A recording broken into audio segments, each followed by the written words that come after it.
Clive Barker is the master of modern horror and dark fiction, writing some of my favourite books and directing two of my favourite horror films. He's probably best known for creating Hellraiser and with it the lead Cenobite that would become known as Pinhead.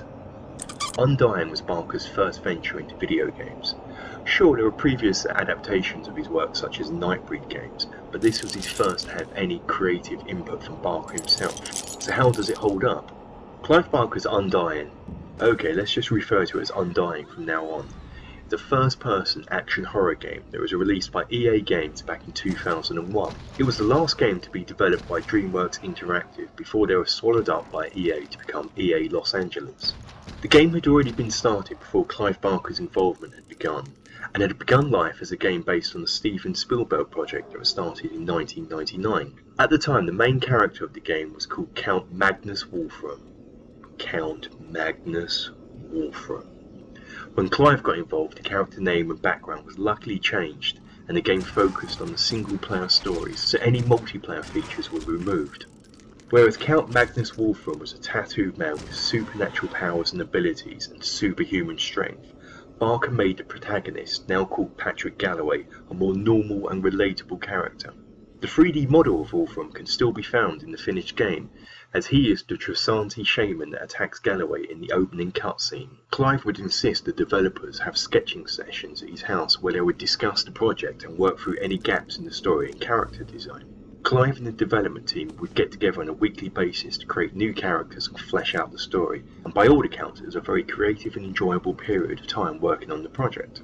The game was developed using a modified version of the Unreal Engine, with the developers rewriting the animation and AI systems from scratch and adding a particle system and cloth modeler. It was quite a brave move by the developers to make the game use a first-person perspective, as at the time survival horror was at its height and traditionally used a third-person view. A lot of people's thoughts were you couldn't do horror game in a first-person view as the player would not be connected to the character. The developer's point of view was you didn't need to worry about the character when you were standing in their shoes facing the horrors that they faced. Much like Resident Evil and Alone in the Dark, most of the game takes place in a creepy old mansion. And much like those games, after a time the house opens up more as the player discovers new skills and advances the story. Although the game got generally good reviews, it didn't sell too well, which is a great shame as this is a game that more people should play. At the time there was planned to release a patch that would include a multiplayer aspect, but due to the low sales, EA dropped this idea. There was also console versions of the game planned, but these were also cancelled. But most disappointing of all for those that did buy the game and love it, was the idea of a sequel was shelved. So what's the game all about? It begins in 1923 with World War I veteran Patrick Galloway receiving an urgent letter from his friend Jeremiah Covenant.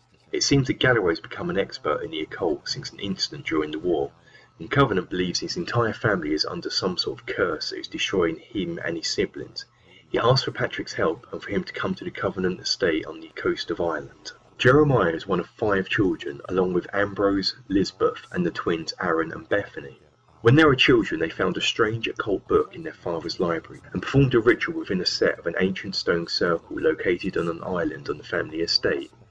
It seems that they released an evil curse on the Covenants, and after reaching adulthood, they have fallen one by one to the madness and death of the curse, eventually leaving Jeremiah as the last remaining sibling. Patrick, upon hearing this, decides to help his old friend and put an end to the curse, and so the game begins. The story is great and has many twists and turns as you progress, which I won't spoil for you here.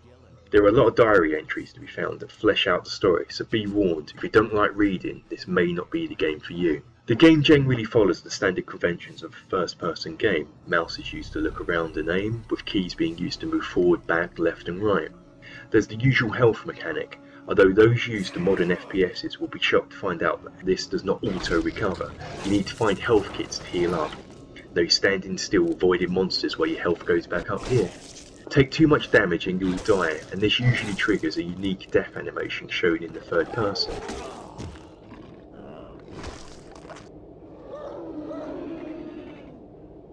It appears that Patrick is left-handed, as this is where you hold your pistol, your starting weapon. The weapons in this game are brilliant and unique. Sure, you have your standard pistol and shotguns that you will find in most other FPS games, but here you also have things like a spear gun, Molotov cocktails, the Scythe of the Celts, which effectively is a massive scythe that will behead monsters and has a secondary function of draining health from enemies to replenish your own. Then there is the Tibetan war cannon. This has a frigging dragon that straps to your arm and fires out ice bullets. Hell yeah! You also start out with something called the Gelzabar stone. This sort of pushes creatures away from you. Great for pushing around the rats at the beginning, I guess. It does have another function, but we'll get to that in a bit. As well as weapons, you also have magic at your disposal. Each spell you cast costs a certain amount of mana, but this does slowly regenerate after time. You can find things in the game called arcane wells, which permanently increase the mana regeneration rate, and amulets called mana wells, which increase the maximum amount of mana you have. There are also amplifier stones, which look like glowing purple crystals, and these can be applied to a spell that you have that boost its overall power. You cast spells using your right hand, and you can use weapons and spells at the same time, creating some devastating attacks. You begin the game with Scry, and this is used to see visions and see into the past in certain areas of the world. But how do you use this? The Gelzabar stone mentioned above. When you have this in hand, it will glow in areas where you can scry. Also, scrying can be used to see in dark areas. I'm not sure if this was its intended use, but it's what I do. Pretty soon into the game, you'll get ectoplasm, which fires bolts of, ectoplasm enemies, causing damage to them.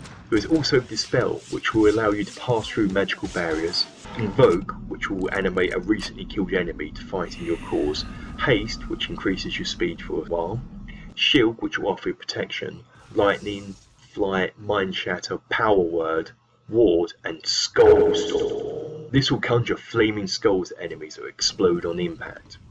The music was composed by Bill Brown and is awesome. Just listening to the opening menu music will give you an idea of how good it is. The music here and in the cutscenes was recorded using a live choir, and the lyrics were written in Latin and Gaelic. It was recorded in a church for its natural reverb. The game's ambient sound really helps set the tone for the game, and there is an interesting dynamic mixed into the sounds. Say for instance, when you stand on a cliff overlooking the ocean, you'll hear the sound of crashing waves and the wind will whistle, a distant mix of strings and wind. I have to mention the sound of your starting revolver. They've done an Indiana Jones with it and made it sound like a frigging cannon. It sounds fantastic. Just listen to that. The voice acting unfortunately is not the best. Patrick Galloway sounds like an Englishman doing a very poor Irish accent. Sorry it took me so long to get here. And the servants in the game sound like Americans doing a very poor English accent. This family's had so much tragedy. I hope you can help him. It's all very Dick Van Dyke. It should be noted that Clive Barker lent his voice to the game by playing Ambrose, brother of Jeremiah. You had your chance to see. Although Undying never got a sequel, Clive Barker did dip his toes back into the game-making process a few years later with Clive Barker's Jericho, but this game was not a patch on Undying. It has an over-complex narrative and unfinished cutscenes with an ending that happens so abruptly you'll be left wondering whether your game crashed.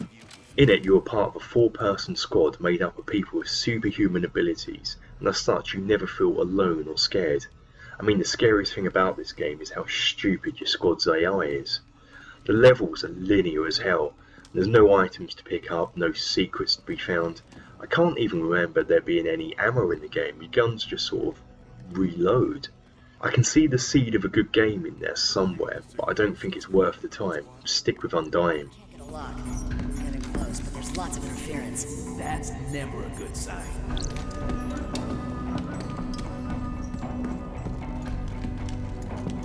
It's such a shame that Clive Barker's Undying got so overlooked, as it really is a brilliant game. It plays well, the story is interesting, and it looks great. If you're interested, you can get it at Good Old Games for a fair price. So go get a copy now. Be scared.